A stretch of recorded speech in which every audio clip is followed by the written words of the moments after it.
आज हम बात करने वाले हैं पीआईएल पर, यानी कि जनहित याचिका पर।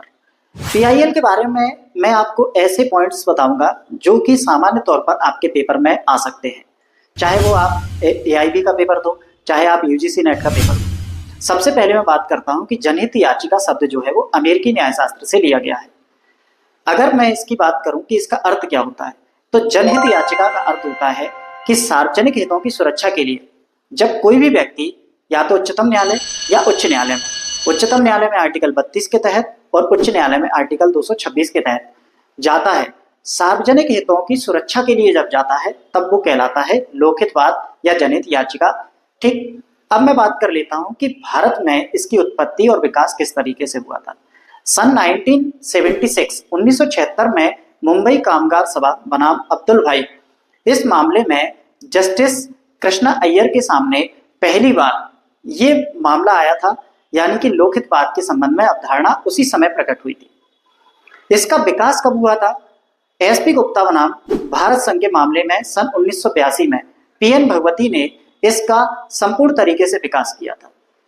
अगर प्रश्न बनता है कि जनहित याचिका यानी कि पीआईएल पर सबसे पहला मामला कौन सा था, तो सबसे पहला मामला था हुस्न आरा खातून बनाम बिहार राज्य या गृह सचिव बिहार राज्य।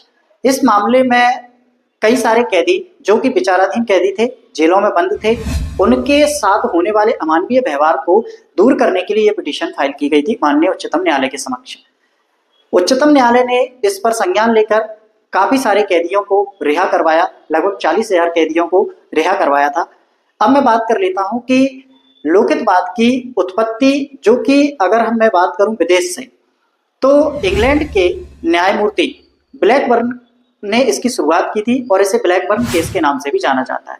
अब सबसे बड़ा प्रश्न ये भी उठता है कि इसमें कौन याचिका दायर कर सकता है, तो कोई भी व्यक्ति लोकहितवाद के लिए याचिका दायर कर सकता है।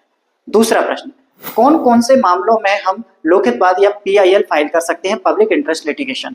तो हम कई सारे मामलों में, जहां पर यदि किसी कारखाने में या किसी जेल में या किसी भी स्थान पर कई सारे वर्ग के लोगों के अधिकारों का जब उल्लंघन होता है, तब पीआईएल दाखिल की जा सकती है। इसी प्रकार की महत्वपूर्ण जानकारी प्राप्त करने के लिए जुड़े रहिए संज्ञान लॉ अकेडमी से।